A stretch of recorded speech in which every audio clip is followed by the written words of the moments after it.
Creation ইউনিটের বিশেষ নিবেদন। লেখক স্বপন বন্দ্যোপাধ্যায় রচিত আমি আজাদ হিন্দের সৈনিক। আমি আজাদ হিন্দের সৈনিক গল্পের প্রথম পর্বে আপনারা শুনেছেন আব্বাস ও জয়ন্ত দুই বন্ধু সুভাষচন্দ্রের বক্তৃতা শুনে অনুপ্রাণিত হয় এবং তারা ঠিক করে আজাদ হিন্দ বাহিনীতে যোগ দেবে। তাদের এই বিষয়ে একমাত্র সাহায্য করতে পারে নন্দু বড়ুয়া। এরপর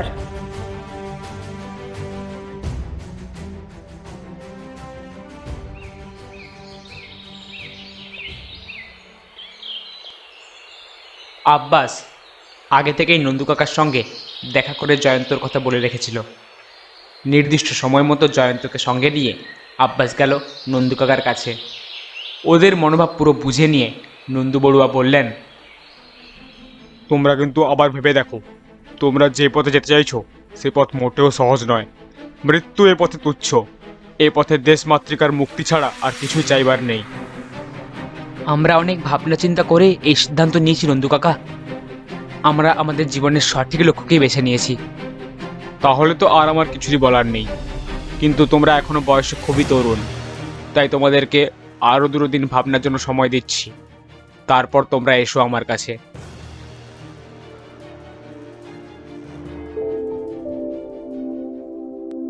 কিন্তু তখন অন্য কিছু ভাবনার মন সত্যি ছিল না ওদের দুজনের।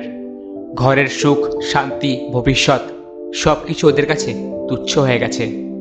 একমাত্র মাতৃমুক্তিপণ ছাড়া আর কিছুই চাইবার নেই ওদের। অতএব ঠিক 3 দিন বাদে এক রাত্রে জয়ন্ত আর আব্বাস নন্দু কাকার সঙ্গে নোয়াখালী ছাড়ল। তবে সে সময় ওদের দেখে জয়ন্ত কিংবা আব্বাস বলে চেনার উপায় নেই। নন্দু কাকা সাজানো ছদ্মবেশের গুণে ওদের নন্দু বড়ুয়ার শুটকি মাছ চালানি নৌকোর মালবাহক ও মাঝি ছাড়া অন্য কিছু মনে হয়নি। রাতের অন্ধকারে বাংলার উপকূল ছেড়ে সে নৌকো পাড়ি দিল সিঙ্গাপুরের পথে। ব্যাপারটা অবশ্য খুব সহজ ছিল না। বাংলার উপকূল এবং সাগর পথে তখন ব্রিটিশ পুলিশের সতর্ক দৃষ্টি। কোনো বিপ্লবী কাণ্ডের লোকজন যেন দেশ ছেড়ে যেতে না পারে অথবা এই পথে এদেশে এসে ঢুকতে না পারে। অস্ত্রশস্ত্র চোরাচালানের ভয়ও ছিল, কারণ বাংলার বিপ্লবীরা অনেক সময় সাগর পথে বিদেশ থেকে অস্ত্রশস্ত্র আমদানি করত। কিছু কিছু ধরাও পড়ত। কিন্তু কোনোভাবেই জয়ন্ত আর আব্বাস ধরা পড়ল না। তার কারণ নন্দু বড়ুয়া। তার আসল পরিচিতি ব্রিটিশ সরকারের বিন্দু মাত্র জানা ছিল না। তাদের একান্ত অনুগত এই চোরাচালানদার স্পাই সম্পর্কে তাদের কোনো সন্দেহই ছিল না। সুতরাং সব বাধা পার হয়ে নন্দু বড়ুয়া এই 2 তরুণকে পৌঁছে দিলেন সিঙ্গাপুরে। নন্দু বড়ুয়ার শুটকি মাছের নৌকো গিয়ে ভিড়ল সিঙ্গাপুরের সাগর তটে। মালয়ের রাজধানী সিঙ্গাপুরে এই সময় ইংরেজদের হাত থেকে জাপানিরা দখল করে নিয়েছে। আপাতত এখানে স্থাপন করা হয়েছে আজাদ হিন্দ বাহিনীর হেডকোয়ার্টার। এই সঙ্গে এখানে গড়ে উঠেছে ইন্ডিয়ান ইন্ডিপেন্ডেন্স লীগ। এই লীগের সদস্যরা বেশিরভাগই অসামরিক ব্যক্তি। তাদের মধ্যে অনেকেই প্রবাসী ভারতীয়। তারা নানানভাবে আজাদ হিন্দ বাহিনীকে সাহায্য করে থাকে। ইতিমধ্যেই জয়ন্ত জেনেছে তাদের নন্দু কাকাও এই ভারতীয় স্বাধীনতা সংঘের একজন সদস্য। শুধু তাই নয়, আজাদ হিন্দ বাহিনীর সঙ্গেও নন্দু কাকার সম্পর্ক আছে। নন্দু কাকার কাজ ভারত থেকে নিয়মিত বিভিন্ন প্রয়োজনীয় খবর এখানে এসে জানানো। অর্থাৎ নন্দু কাকা আজাদ হিন্দ বাহিনীর গুপ্তচর শাখার একজন সদস্য। নন্দু কাকা জয়ন্ত আর আব্বাসকে পরিচয় করিয়ে দিলেন সিঙ্গাপুরের ভারতীয় আজাদ হিন্দ সংঘের একজন গুরুত্বপূর্ণ নেতা মোহনলাল শেট্টির সঙ্গে। মোহনলাল শেঠি এই 2 তরুণের সঙ্গে কথা বলে তাদের সব ইতিহাস জেনে খুবই খুশি হলেন। আরও খুশি হলেন যখন এই 2 তরুণ তাকে জানালো তারা আজাদ হিন্দ ফৌজে যোগ দিয়ে যুদ্ধক্ষেত্রে সৈনিক হিসেবে দেশের জন্য লড়াই করতে চায়। মোহনলাল বললেন, কিন্তু লড়াই করতে গেলে যে হাতিয়ার চালানো জানতে হয় তা কি তোমাদের জানা আছে? আব্বাস বলল, ইচ্ছে থাকলেই উপায় হয় মোহনলালজি। আমরা যদি সুযোগ পাই, আমাদের ধারণা আমরা খুব তাড়াতাড়ি ফ্রন্টে যুদ্ধ করার মতো সামরিক শিক্ষা আয়ত্ত করে নিতে পারবো। কিরে বল জানত? একদমই। জয়ন্ত সাই দিল। আরে সাব্বাস সাব্বাস। মোহনলাল শেট্টি এবার ওদের পিঠ চাপড়ে বললেন, আমি আগামীকালই তোমাদের ক্যাপ্টেন আজমের সিংয়ের কাছে নিয়ে যাব। ক্যাপ্টেন আজমির সিং? তিনি আবার কে? ক্যাপ্টেন আজমির সিং আজাদ হিন্দ বাহিনীর একজন রিক্রুটিং অফিসার। তিনি যদি তোমাদের সঙ্গে কথা বলে তোমাদের উপযুক্ত মনে করেন, তবেই তোমরা সরাসরি আজাদ হিন্দ বাহিনীর সঙ্গে সামরিক শিক্ষার্থী হিসেবে যোগ দিতে পারবে।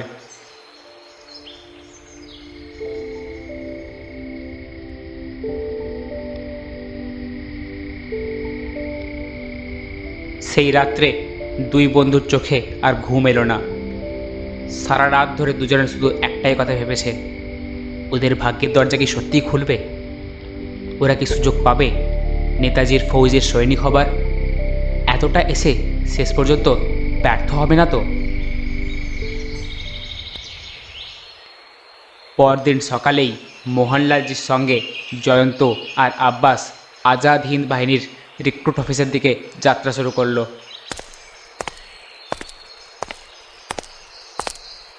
নন্দু কাকাও সঙ্গে গেলেন। উনি সেদিনই নোয়াখালী ফিরবেন। এখানে এসে দু একদিনে বেশি থাকেন না তিনি।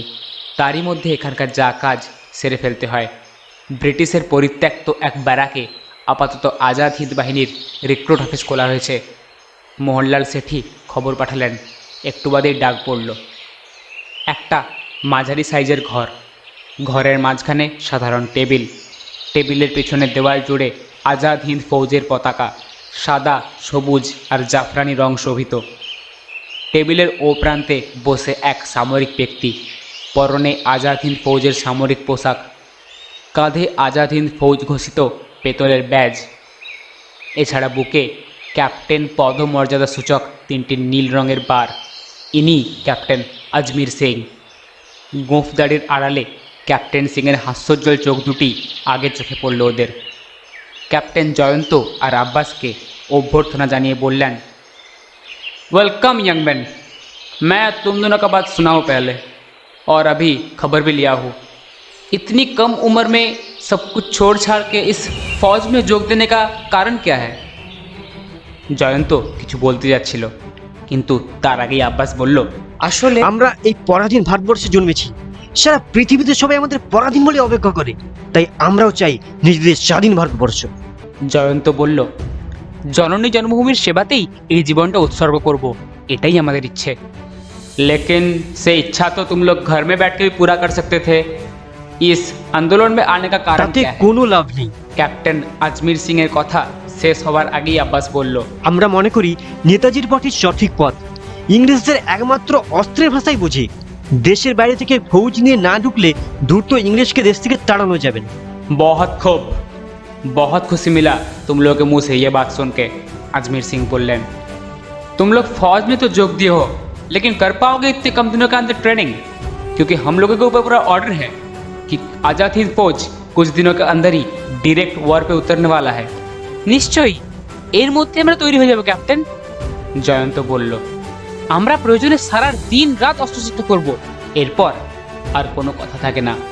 সেই দিনই দুই তরুণ আজাদ হিন্দ ফৌজের সমর শিক্ষার্থী বাহিনীর অন্তর্ভুক্ত হলো।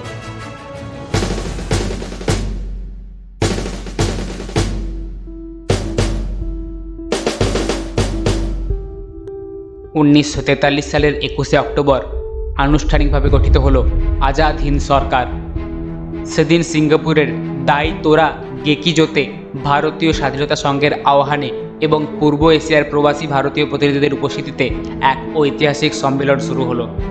সেদিনের দর্শক শ্রোতাদের মধ্যে উপস্থিত ছিল আজাদ হিন্দ ফৌজের দুই তরুণ সেনানী জয়ন্ত চক্রবর্তী ও আব্বাস হুসেন। সেদিন ওরা প্রথম দেখল নেতাজিকে। উন্নত ললাট, মধুর ব্যক্তিত্ব সম্পন্ন এই তেজোদ্দীপ্ত মানুষটিকে দেখেই মুগ্ধ হয়ে গেল দুজনে। এরপর নেতাজি আজাদ হিন্দ সরকারের প্রধান হিসেবে শপথ গ্রহণ করলেন। আবেগরুদ্ধ স্বরে বললেন, আমি সুভাষচন্দ্র বসু ঈশ্বরের নামে এই পবিত্র শপথ গ্রহণ করিতেছি যে ভারত ও আমার 38 কোটি দেশবাসীর মুক্তি অর্জনের জন্য আমার জীবনের শেষ নিঃশ্বাস পর্যন্ত আমি সংগ্রাম করিব। আমি সর্বদাই ভারতের সেবক রূপে থাকিয়া আমার 38 কোটি ভাতা ভগ্নির কল্যাণ সাধনে নিযুক্ত থাকিব। ইহাই হইবে আমার জীবনের সর্বাপেক্ষা বড় কর্তব্য। ভারতের স্বাধীনতা অর্জনের পরও তাহাকে অক্ষুণ্ণ রাখার জন্য আমি আমার শেষ রক্তবিন্দু পর্যন্ত দিয়ে সর্বদা প্রস্তুত থাকিব। জয় হিন্দ।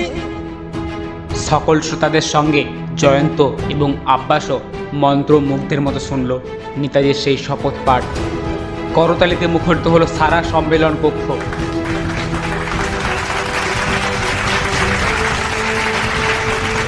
এরপর নবগঠিত সরকারের অন্যান্য সদস্যরাও একে একে এসে শপথ গ্রহণ করলেন।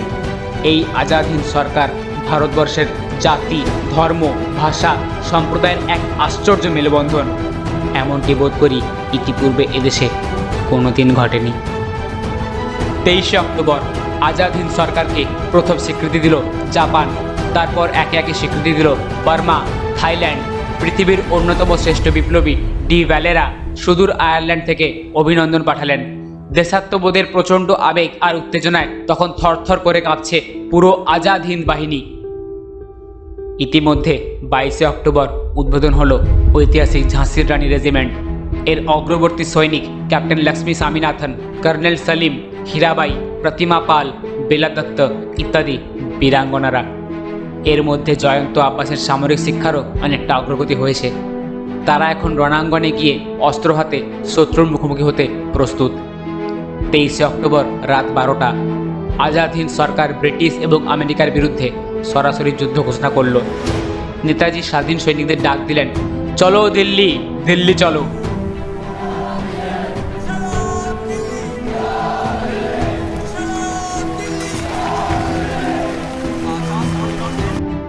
এবার জয়ন্ত ও আব্বাসের জীবনের সেই মহাপ্রতীক্ষিত দিনটি এলো। ওদের দুজনকে অন্তর্ভুক্ত করা হলো আজাদ হিন্দ ফৌজের ফার্স্ট ডিভিশনে। এই ডিভিশনের অধিনায়ক জামান কিয়ানি। এর অন্তর্গত 3টি গুরুত্বপূর্ণ brigade, Gandhi brigade, Azad brigade আর নেহেরু ব্রিগেড। 26শে জানুয়ারি 1944 সিঙ্গাপুরে ভারতের স্বাধীনতা দিবস উদযাপন করল প্রবাসী আজাদ হিন্দ সরকার। দিনটি দারুণভাবে কেটেছে। মিলিটারি ব্যান্ডের তালে তালে খোলা সঙ্গীন উঁচু করে প্রথমে 2500 সৈন্য রাস্তার উপর দিয়ে মার্চ করে গেল। প্রত্যেক ব্যাটালিয়নের সঙ্গে একটি করে জাতীয় পতাকা। সেই দলে জয়ন্ত আর আব্বাসও ছিল। রাস্তার দুপাশে নানা শ্রেণীর নরনারী, শিশু জয়ধ্বনি করে সৈন্যদের সম্বর্ধনা জানালো। রাস্তার দুই পাশে প্রতি গৃহে শোভা পাচ্ছিল আজাদ হিন্দের জয় পতাকা। পথ পরিক্রমা শেষ হতেই সবাই সমবেত হলো খোলা মাঠে। প্রথমেই সবাই জাতীয় সঙ্গীত জনগণ মন অধিনায়কের হিন্দি অনুবাদ শুভ সুখ চैन की बरसा जागो গাইল। सुख सुख चैन की बरखा बरसे भारत भाग है जागा। তারপর ভাষণ দিলেন ফার্স্ট ডিভিশন অধিনায়ক কর্নেল জামান কিয়ানি। তার মর্মস্পর্শী ভাষণ শুনে মুহুর্মুহু ধ্বনি দিতে লাগলো সবাই, নেতাজি জিন্দাবাদ, নেতাজি জিন্দাবাদ, চলো দিল্লি।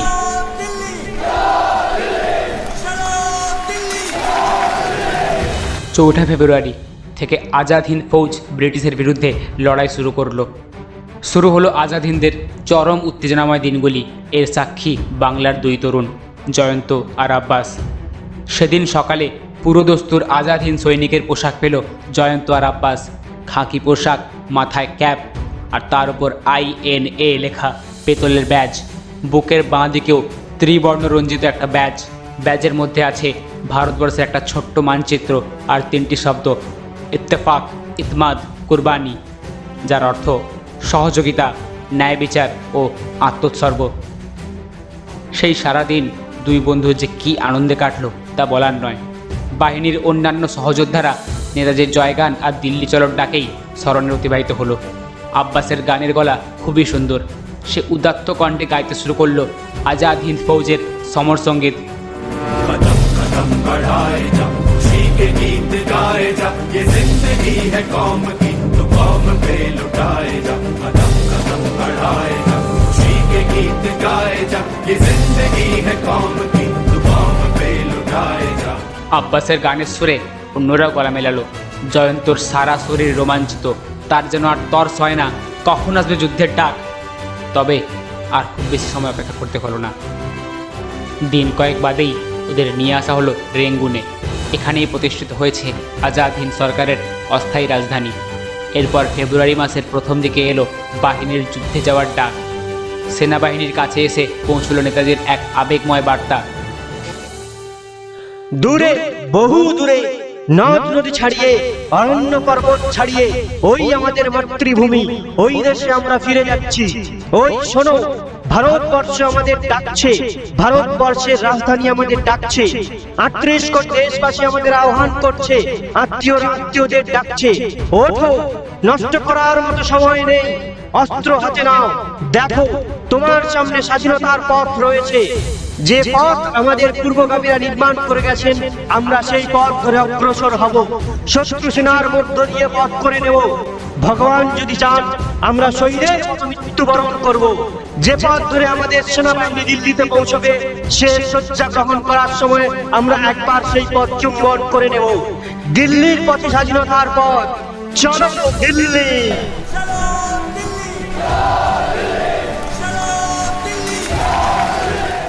শুনতে শুনতে জয়ন্ত আর আব্বাসের দু চোখে ফুটে উঠল জননী জন্মভূমি ভারতবর্ষের ছবি। আরাকান ঘেরা পর্বতশ্রেণী, সিন্ধুই নদী দাঁড়িয়ে নিবিড় অরণ্য পার হয়ে ভারতবর্ষের মাটি। এখন আজাদ হিন্দ বাহিনীর লক্ষ্য মান্দালয়ের পথ ধরে ভারত সীমান্ত। পুরোটাই যেতে হবে হাঁটা পথে। শুরু হলো পথ চলা। প্রতিটি সৈনিকের পিঠে ঝুলানো পেট্টুতে নিত্য প্রয়োজনীয় সব কিছুই, সেই সঙ্গে অস্ত্র, গুলি, বারুদ। এরই মধ্যে এক রসিক সহযোদ্ধা জগদানন্দ জোর গলায় ছড়া কেটে উঠল। পায়ে আছে বুট জুতা 10 ভারী, তদুপরি রাইফেল, চালাতে কি পারি?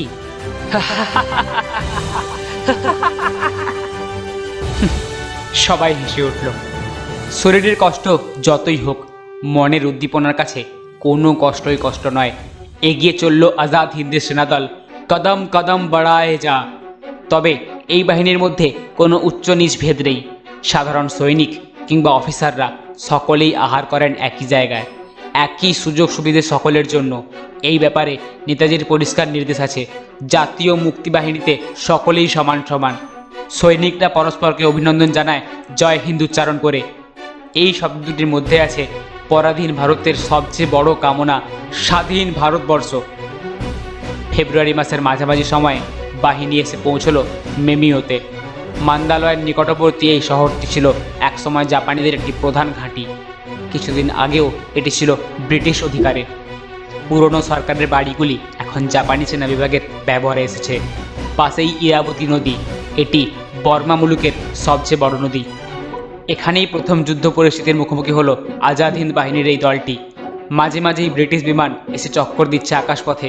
তারপরেই বুম বুম শব্দে বোমা পড়ছে।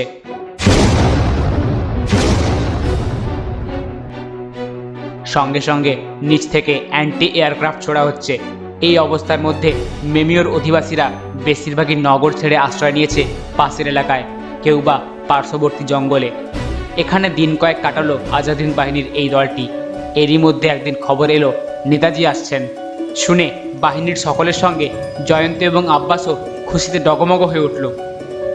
সেই দিন বিকেল নাগাদ নেতাজি এলেন। বাহিনীর সকলে লাইন পজিশন নিয়ে দাঁড়ালো। নেতাজি বাহিনী পরিদর্শন করলেন। জয়ন্ত এবং আব্বাসের বহুদিনের স্বপ্ন সেদিন পূরণ হলো। নেতাজি ওদের সামনে এসে দাঁড়ালেন। সুন্দর উজ্জ্বল দুচোখের দৃষ্টি, সেই দৃষ্টিতে কি অসীম মমতা ঝরে পড়ছে। পরনে সামরিক পোশাক। নেতাজি প্রত্যেকের সঙ্গে করমর্দন করলেন। আনন্দে উত্তেজনায় জয়ন্ত আর আব্বাসের হাত কাঁপতে লাগলো। বুকের মধ্যে এক আশ্চর্য অনুভূতি। এরপর নেতাজি ভাষণ দিলেন। ভাষণের মধ্যে বললেন, ব্রিটিশ ভণ্ডামির দ্বারা ভারতের জনগণকে মরিয়া করে তোলে এবং লুণ্ঠন শোষণ করে, তাদের অনশন ও মৃত্যুর পথে ঠেলে দিয়ে দেশবাসী সদিচ্ছা সম্পূর্ণরূপে হারিয়ে ফেলেছে। ভারতে আজ তাদের অত্যন্ত সংকটের মধ্যে কালযাপন করতে হচ্ছে। এখন অগ্নিশিখার স্পর্শে সেই অবাঞ্ছিত শাসনের অবসান হবে। ভারতের মুক্তি ফৌজকে সেই অগ্নিশিখা প্রজ্বলিত করার ভার গ্রহণ করতে হবে। অগ্নি প্রজ্বলিত হলো। শত শত কণ্ঠধ্বনি তুলল, জয় নেতাজি, জয় হিন্দ, দিল্লি চলো।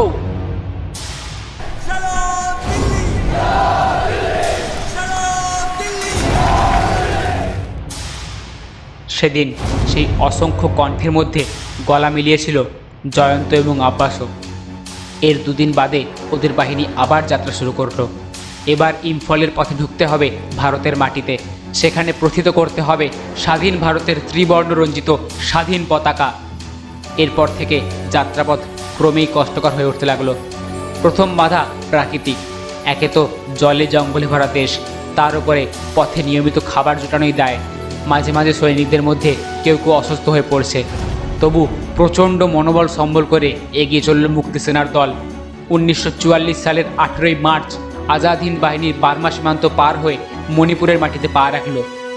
31শে মার্চ মণিপুরের রাজধানী ইম্ফলের 8 মাইল দূরে উখরুল রোডে ব্রিটিশ বাহিনীর সঙ্গে ভারতীয় মুক্তি সেনা দলের প্রচণ্ড যুদ্ধ হলো।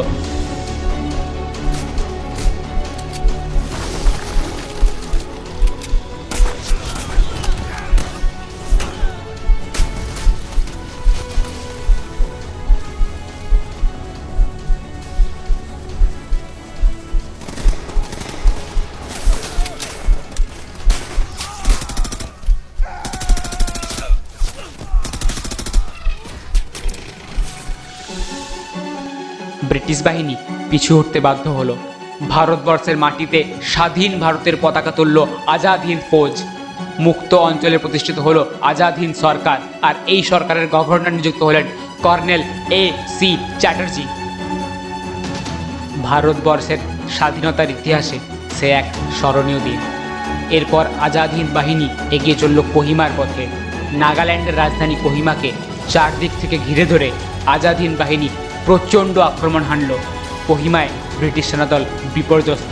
সেখানে প্রতিষ্ঠিত হলো আজাদ হিন্দের অধিকার। কিন্তু শেষ রক্ষা হলো না, যুদ্ধের গতি বদলে গেল। প্রথম কারণ হলো এই সময় নামল দুরন্ত পাহাড়ি বর্ষা। সমস্ত যোগাযোগ বিচ্ছিন্ন।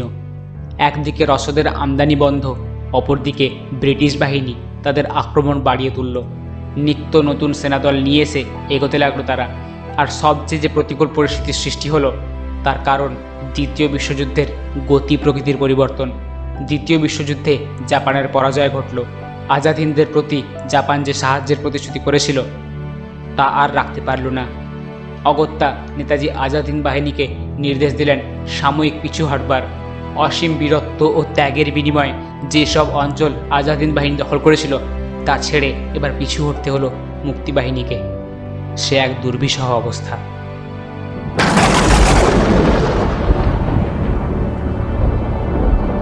বর্ষায় ভেসে গেছে সব পথঘাট, কোথাও কোনো খাবার নেই।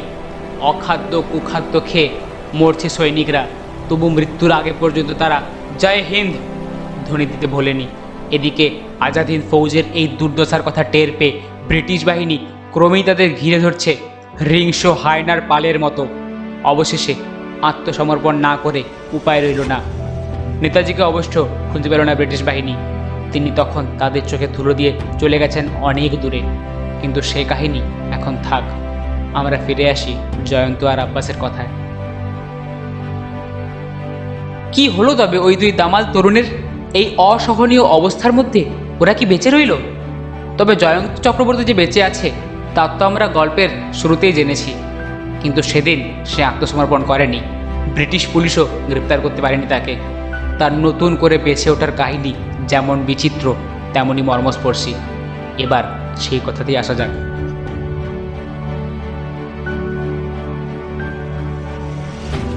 আজাদ হিন্দ বাহিনী তখন পশ্চাৎ অপসারণ করছে।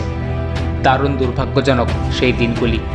জল জঙ্গলে সেই পথে অনাহার আর ব্যাধির প্রকোপ পদে পদে। এই সময়ে একজন খবর দিল কিছু দূরেই পাহাড়ের ওপাশে নাগাদের একটা গ্রাম আছে, কিছু খাবার দাবার সেখানে মিলতেও পারে। জয়ন্তই সে দায়িত্ব নিল। যদিও তার শরীর অবসন্ন, কিন্তু কেই বা সুস্থ আছে। ওই অবস্থাতেই সে পাহাড় ডিঙিয়ে সেই নাগা গ্রামে পৌঁছল। কিন্তু গিয়ে বুঝল সেই গ্রাম পরিত্যক্ত। গ্রামের মানুষজন আগেই গ্রাম ছাড়া। খিদেতে তখন জয়ন্ত সারা শরীর যেন জ্বলছে। এই সময় হঠাৎ জয়ন্তর নজর পড়ল এক পরিত্যক্ত কুঁড়ে। সেই কুঁড়ে ঘরের মধ্যে মাটির হাঁড়ির মুখের উপরে সরার ঢাকনা। ঢাকনা খুলতেই চোখে পড়ল বেশ কিছুটা সাদা ভাত পড়ে রয়েছে। মনে হচ্ছে ভালোই আছে, দুর্গন্ধ হয়নি। ভাত! কতদিন ভাত খায়নি জয়ন্ত। গত 2 দিন প্রায় অনশনেই কেটেছে। তার আগে কয়েকটা দিন জঙ্গল থেকে কচু জোগাড় করে কোনোভাবে পুড়িয়ে খেয়েছে। ভাত দেখে আর স্থির থাকতে পারল না জয়ন্ত। অগ্রপশ্চাৎ না ভেবে তক্ষুনি সেই হাঁড়িতে হাত ঢুকিয়ে কয়েক মুঠো ভাত মুখে পড়ে দিল। আহ! প্রাণটা যেন ঠান্ডা হলো। কিন্তু না, তার এই খাওয়া ছিল এক সর্বনাশের উৎস। কিছুক্ষণের মধ্যেই পেটের মধ্যে পাক দিতে লাগলো জয়ন্তর। হুড় হুড় করে বমি করলো।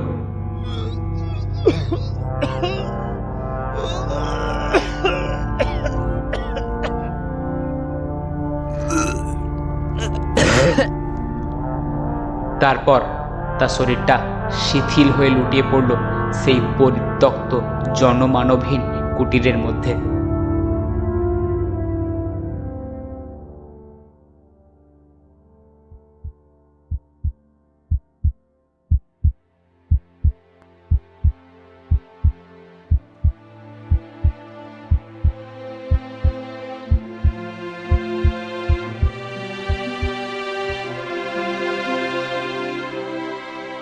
ধীরে ধীরে জ্ঞান ফিরল জয়ন্তর। তখন দিনের আলো নিভে গেছে, কিন্তু কুটির পুরোপুরি অন্ধকার নয়। ঘরের মধ্যে জ্বলছে একটা কেরোসিনের কুপি। তাতে ঘরের অন্ধকার সম্পূর্ণ দূর না হলেও কিছুটা আলোকিত হয়েছে। আস্তে আস্তে সব কিছুই মনে পড়তে লাগলো তার। কতক্ষণ সে অজ্ঞান হয়েছিল কে জানে। তখন ছিল দিন আর এখন রাত্রি, কিন্তু এই পরিত্যক্ত কুটিরের মধ্যে আলো জ্বালালো কে? উঠে বসার চেষ্টা করলো জয়ন্ত, কিন্তু পারল না। মাথাটা ঘুরে গেল। শরীর অত্যন্ত দুর্বল, সারা অঙ্গেই ব্যথা। তবুও জোর করে আরেকবার উঠে বসতে চাইল। আর তখনই কে যেন তার মাথায় হাত রেখে দুর্বোধ্য স্বরে কিছু বলল।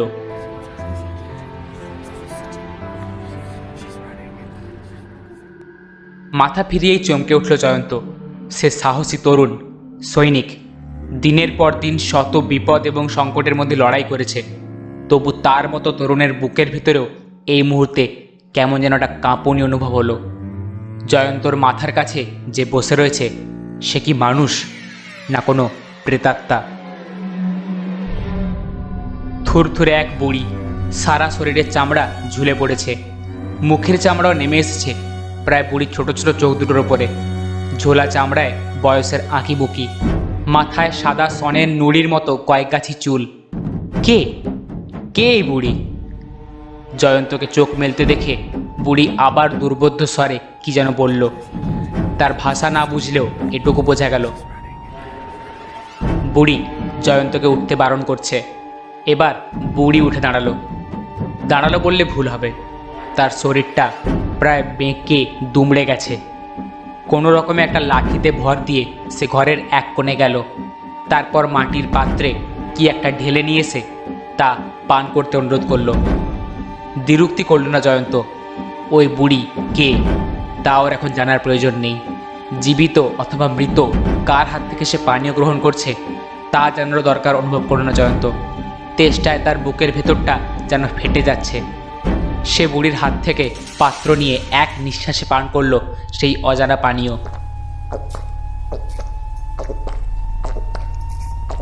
স্বাদ মোটেই ভালো নয়, কিন্তু তবু তা পান করার পরই যেন জয়ন্ত শরীরটা একটু সতেজ হলো। আহ!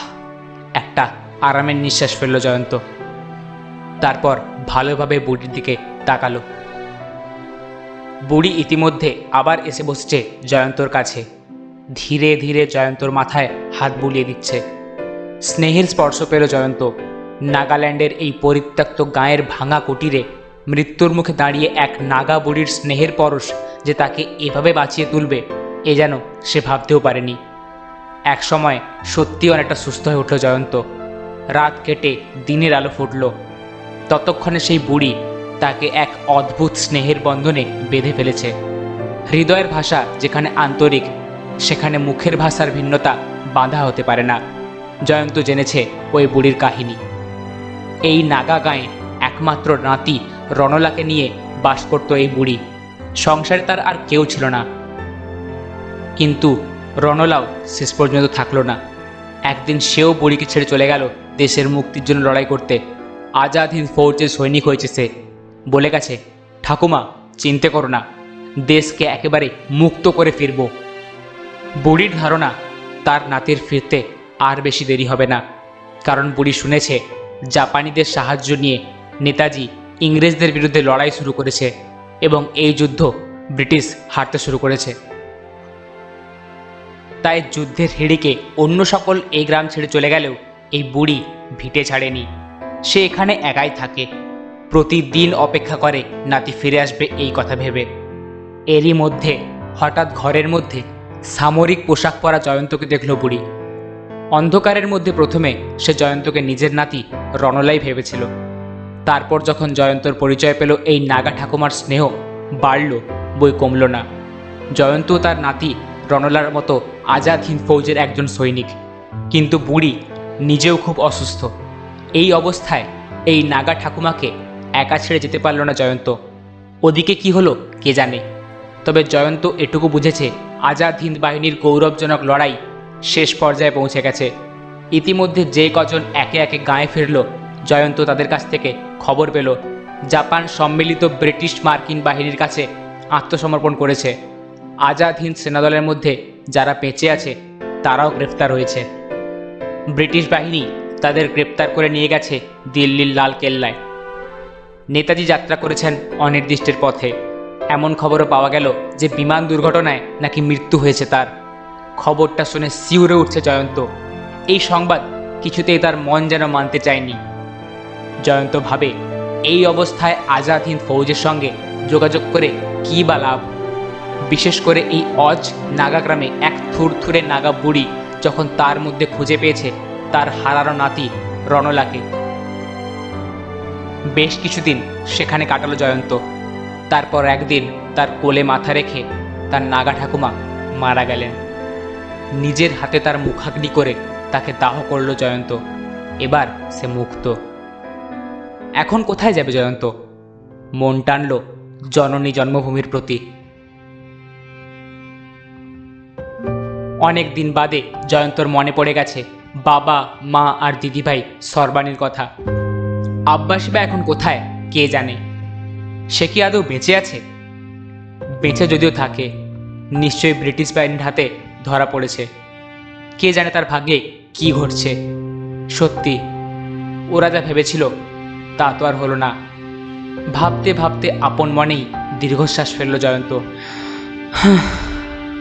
জঙ্গল পেরিয়ে পাহাড় ডিঙিয়ে জয়ন্ত এগিয়ে চলল পশ্চিমের দিকে। বর্মা সীমান্ত পার হলেই চট্টগ্রাম, তারপরই নোয়াখালী জয়ন্তর ঠিকানা। জয়ন্ত এগিয়ে চলল। ইতিমধ্যে দেশের রাজনৈতিক পরিস্থিতির গুরুতর পরিবর্তন ঘটে গেছে। 1946 সাল, দ্বিতীয় বিশ্বযুদ্ধ শেষ হয়েছে। ইতিপূর্বে 1945-এ জাপানের বুকে ভয়াবহ আণবিক বোমা ফেলে লক্ষ লক্ষ জাপানবাসীকে আহত এবং নিহত করেছে মার্কিন সরকার। এরপরই জাপান নিঃশর্তে আত্মসমর্পণ না করে পারেনি। ওদিকে ইউরোপ ভূখণ্ডে হিটলারের পতন হয়েছে। আজাদ হিন্দ ফৌজের সেনারাও আত্মসমর্পণ করতে বাধ্য হয়েছে। নেতাজি জীবিত না মৃত সেই রহস্যের মীমাংসা হয়নি। তবে এ কথা ঠিক, আজাদ হিন্দ ফৌজ সরাসরি এসে দিল্লির লালকেল্লা দখল করতে না পারলেও এক প্রবল প্রতিক্রিয়া সৃষ্টি করেছিল। বিদেশি সরকার বন্দী আজাদ হিন্দ ফৌজের সৈনিকদের বিচার আরম্ভ করলে সারা দেশে অভূতপূর্ব প্রতিবাদী আন্দোলন গড়ে উঠেছিল। এর ফলশ্রুতিতে সে বিচার করার সাহস হারিয়ে আজাদ হিন্দের সৈনিকদের মুক্তি দিতে বাধ্য হয়েছিল ইংরেজ। কিন্তু ওদিকে ভারতীয় রাজনীতিতে আর এক পরিবর্তন ঘটে গেছে, সাম্প্রদায়িক বিভেদ। একদা ভারতের স্বাধীনতা সংগ্রাম শুরু করেছিল ভারতের হিন্দু মুসলমান জনতা কাঁধে কাঁধ মিলিয়ে। ধূর্ত ইংরেজ শাসক তাতে বিপদ গুনেছিল। তাই শুরু থেকেই তারা চেষ্টা করেছিল দুই সম্প্রদায়ের মধ্যে বিভেদের প্রাচীর গড়ে তুলতে। সেই চক্রান্তের ফলশ্রুতিতেই সৃষ্টি হলো সাম্প্রদায়িক ভেদবুদ্ধি। শুধু মুসলমানদের স্বার্থ দেখার জন্য তৈরি হলো রাজনৈতিক দল মুসলিম লীগ। তার নেতা মোহাম্মদ আলী জিন্নাহ, তিনি ঘোষণা করলেন ভারতীয় মুসলমানরা আলাদা জাতি, তাদের জন্য চাই পৃথক ভূমি পাকিস্তান। ভারতের সব মুসলমানই যে মুসলিম লীগের এই দাবি মেনে নিয়েছিল তা কিন্তু নয়।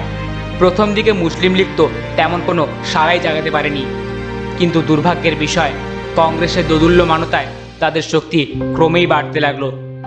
সেই সঙ্গে সাম্রাজ্যবাদী শাসকও তাদের আরও উত্তেজিত করে চলল। শেষ পর্যন্ত তাদের পৃথক পাকিস্তানের দাবি মেনে নিল কংগ্রেস নেতৃবৃন্দ। এই সাম্প্রদায়িক ভেদাভেদ সারা দেশে ছড়িয়ে দিল সাম্প্রদায়িক দাঙ্গা।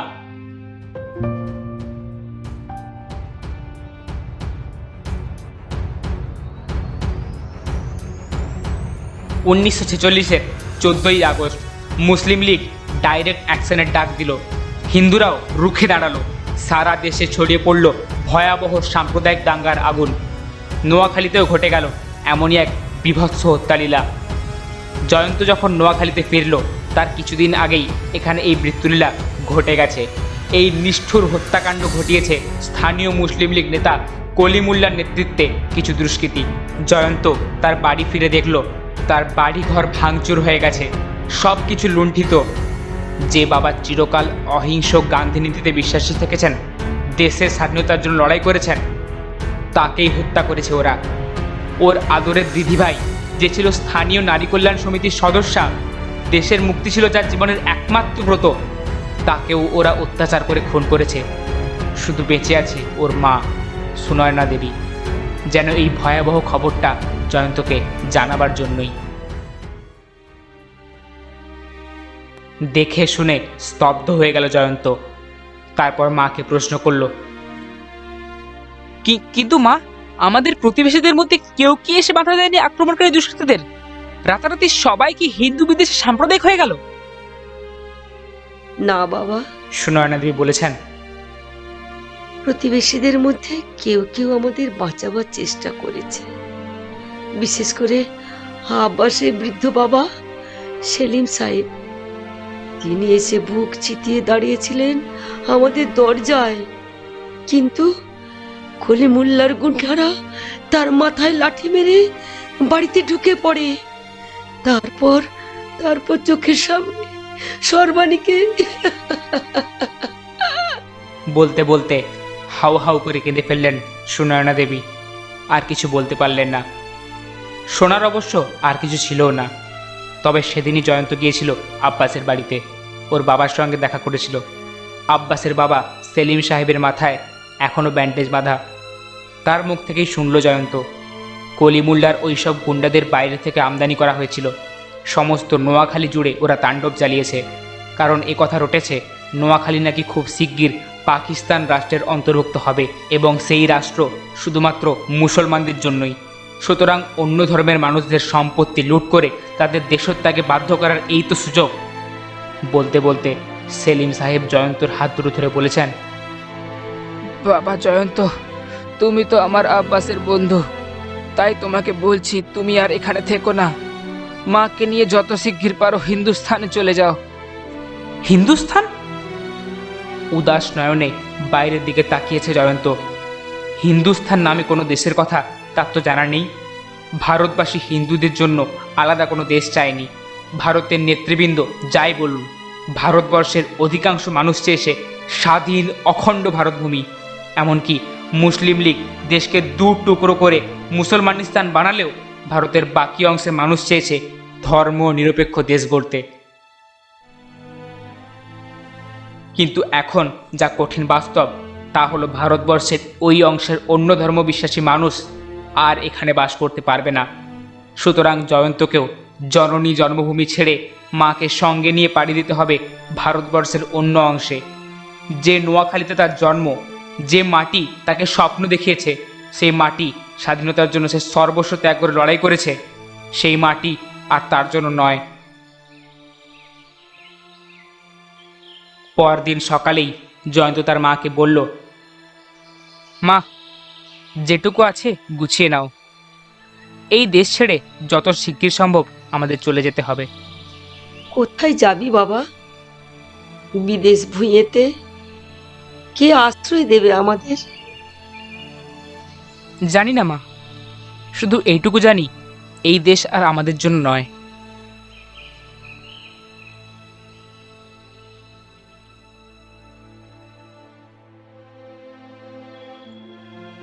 দিন দুয়েকের মধ্যেই সব কিছু ব্যবস্থা সেরে জয়ন্ত ওর মাকে নিয়ে ভিটে ছেড়ে বেরোবার উদ্যোগ করছে।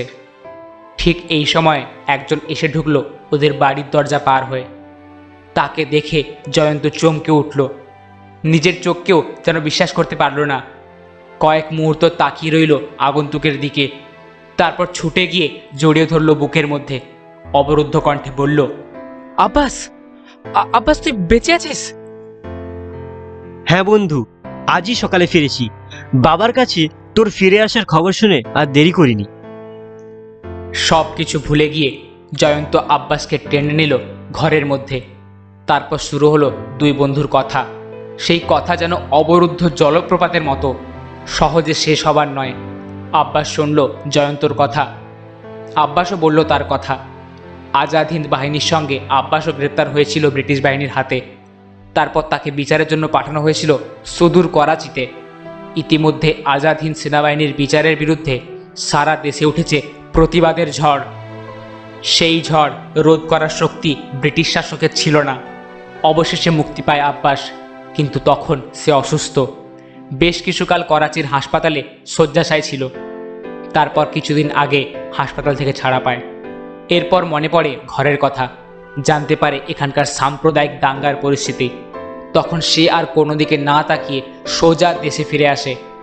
জয়ন্ত বলে, কিন্তু বন্ধু, বড্ড দেরি করে ফেলেছিস রে। যদি আর কয়েকটা দিন আগে ফিরতে পারতিস, হয়তো আমার বাবা আর দিদিকে। আব্বাস মাথা নিচু করে বলল, তোর কাছে মাথা তুলে কিছু বলার মতো মুখ আমার নেই জয়ন্ত। এমনটি যে কোনোদিনও হতে পারে আমরা কেউই ভাবতে পারিনি, স্বপ্নে কল্পনাও করতে পারিনি। তবুও বলি, তুই এ দেশ ছেড়ে দাসনি ভাই। শুনেছি খুব শীঘ্রই মহাত্মা গান্ধী আসছেন নোয়াখালীতে। আমার মনে হয় এ সাম্প্রদায়িক বিভেদ খুব বেশি দিন থাকবে না। আমার তা মনে হয় না রে আব্বাস। ঝাঁপি খুলে দুধ কলা দিয়ে পুষে রাখা সাম্প্রদায়িকতার বিষাক্ত সাপ যখন একবার বেরিয়ে পড়েছে, আরো কত বিষ যে ঢালবে তা কে জানে। শেষ পর্যন্ত জয়ন্ত তার সিদ্ধান্তে অটল রইল। মাকে সঙ্গে নিয়ে বেরিয়ে পড়ল ভিটে ছেড়ে। আব্বাস চোখের জলে জয়ন্তকে বিদায় দিয়ে বলল, আর কি কোনোদিনও দেখা হবে না বন্ধু? ঈশ্বরের কি অভিরুচি জানি না ভাই, তবে জীবনের শেষ দিন পর্যন্ত মনে মনে তোকেই খুঁজে যাব। বলতে বলতে দুজনের চোখই জলে ভিজে গেল। আব্বাস সুনয়না দেবীকে প্রণাম করে বলল, মাসিমা, ছেড়ে যাওয়ার আগে আশীর্বাদ করে দিয়েছেন যেন নিজের বিবেক কোনোদিনও না হারাই। সুনয়না দেবীরও দু চোখে অশ্রু। আব্বাসের মাথায় হাত রেখে বললেন, আশীর্বাদ করছি বাবা।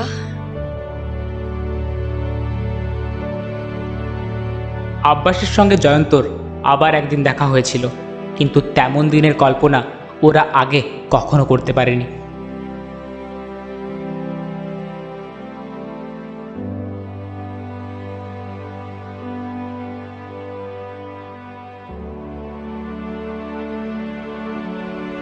শুনছিলেন স্বপন বন্দ্যোপাধ্যায় রচিত আমি আজাদ হিন্দের সৈনিক গল্পের দ্বিতীয় পর্ব।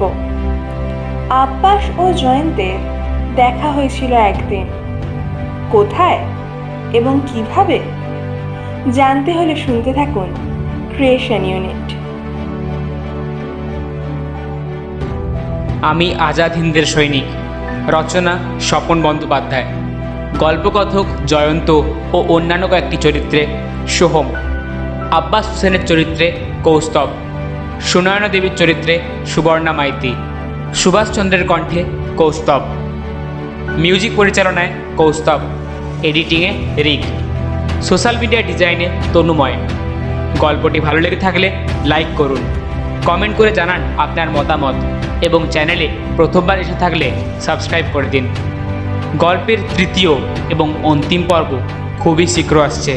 শুনতে থাকুন creation unit, unity in diversity.